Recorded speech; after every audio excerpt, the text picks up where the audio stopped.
উপস্বাস্থ্য কেন্দ্রে ভয়াবহ বোমা বিস্ফোরণ, উড়ে গেল প্রাচীর। বীরভূমের দুবরাজপুর ব্লকের যশপুর উপস্বাস্থ্য কেন্দ্রে ভয়াবহ বোমা বিস্ফোরণের ঘটনায় চাঞ্চল্য ছড়িয়েছে এলাকায়। শুক্রবার সন্ধ্যা প্রায় 7টা নাগাদ বিকট শব্দে কেঁপে ওঠে গোটা এলাকা।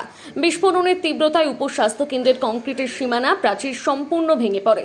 স্থানীয় সূত্রে জানা গেছে, স্বাস্থ্যকেন্দ্রের প্রাচীরের পাশে থলি ভর্তি বিপুল পরিমাণ বোমা মজুত করে রাখা হয়েছিল বলে পুলিশের প্রাথমিক অনুমান। সেখান থেকে এই বিস্ফোরণ ঘটে থাকতে পারে। উদ্বেগের বিষয়, বিস্ফোরণ স্থল থেকে মাত্র 5 ফুট দূরত্বে রয়েছে যশপুর হাই স্কুল। স্থানীয় বাসিন্দাদের দাবি, যদি ঘটনাটি স্কুল চলাকালীন সময়ে ঘটতো তাহলে বড়সড় দুর্ঘটনা ঘটতে পারত। বিস্ফোরণের শব্দে আতঙ্ক ছড়িয়ে পড়ে এলাকায়। খবর পেয়ে ঘটনাস্থলে পৌঁছয় পুলিশ এবং গোটা ঘটনার তদন্ত শুরু করেছে। আমি যখন আসছিলাম বাইক নিয়ে, তখন এখানটাতে ওই 7টার সময় এটা আওয়াজ হলো না, এটা ফুটে যায়, এটা হলো কিসের আওয়াজ? এটা বোমার আওয়াজ। মানে ঠিক কোন জায়গাতে মানে এই ঘটনাটা ঘটে? এটা এই হাই স্কুল, এটা জয়পুর হাই স্কুল, পাঁচিটা হসপিটাল। কত জোর আওয়াজ পেয়েছেন? দারুণ আওয়াজ, বাবা। বোমা মসজিদ করা ভরা ছিল এখানটা।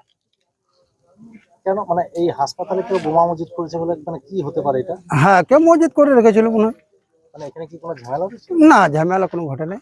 এটা কদিন করে এটা মনে হয়, আজকে নয়, নতুন। আপনি তো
আমি বাড়ি থেকে হোস্টেল যাচ্ছিলাম ডিউটি। এবারে জাস্ট আমি নালাটা ফোন করছিলাম, ফোন করতে করে নালাটা পেয়েছি, ওই পোলটা কাছকে গিয়েছি, আর সেই টাইমটা আওয়াজ মানে বিশাল আওয়াজ। আচ্ছা, মানে কিসের আওয়াজ শুনলেন? আওয়াজ মানে বোম বাস্ট, ধোঁয়া উড়িয়ে গেল। কোথায় মানে ঘটনাটা কোথায় হয়েছে? এইখানটাতে আমি আর আসতে পারি না ভয়ে। আমার তখন মানে স্কুলের সামনে ভয়ে তখন কাঁপছে আমার। বলছি এই পাঁচিটা কিসের পাঁচি? একটু হসপিটালে এটা হসপিটাল আছে। ঘড়ির টাইম 7টা 6। এখানে কোনো লোকজন ছিল না? ছিল দুজন, আমি অতটা লক্ষ্য করি নাই। আমি ধরুন ফোন করতে করতে যাচ্ছিলাম। মানে আপনি কোথায় যাচ্ছিলেন যখন হোস্টেল ডিউটি। যেখানে ব্লাস্ট হলো সেখান থেকে কতটা দূরে ছিলেন? এখান থেকে ওই পোলটা এতটা ডিসকানেকশন।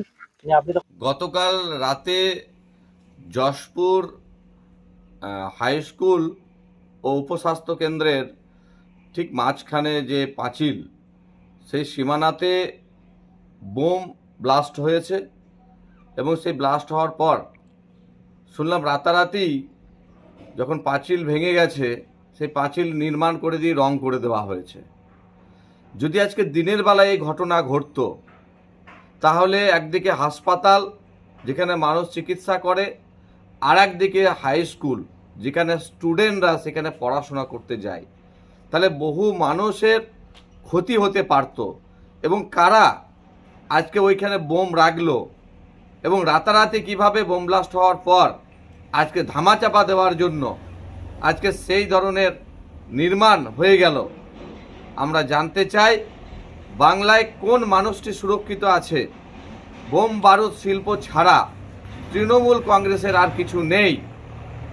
সামনে নির্বাচন, তার আগে এলাকার মানুষকে ভয় ভীতি তৈরি করার জন্য কারা এটা চেষ্টা করছে? দুবরাজপুর থানা এই ধরনের ঘটনাতে কি পদক্ষেপ নিচ্ছে আমরা জানতে চাই। প্রশাসন আছে না প্রশাসন মরে গেছে? কারণ আজকে দুষ্কৃতীরা আজকে এই কাজ করছে বলেই এই ঘটনা আজকে হচ্ছে। তৃণমূলের রাজত্বে কোনো মানুষের সুরক্ষা নেই। স্বাস্থ্যকেন্দ্র একদিকে স্কুল, তার মাঝখানে আজকে এই ধরনের ঘটনা রাতের বেলায় হচ্ছে।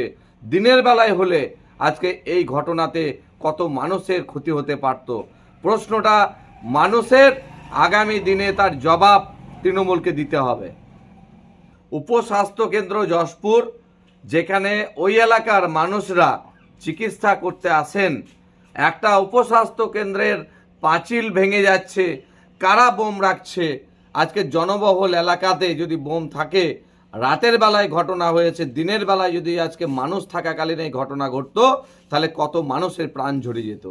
এর জন্য দায়ী এই সরকারকে নিতে হবে, কারণ সরকার আজকে এই ধরনের ঘটনা আজকে রুখতে পারছে না। দুষ্কৃতীরা এই কাজ করে বেরিয়ে যাচ্ছে, পুলিশ আজকে এদেরকে গ্রেপ্তার করতে পারছে না। তাই এলাকায় সন্ত্রাস, এলাকায় এই ধরনের ঘটনা আগামী দিনে যাতে না ঘটে, তার দায়িত্ব প্রশাসনকে নিতে হবে।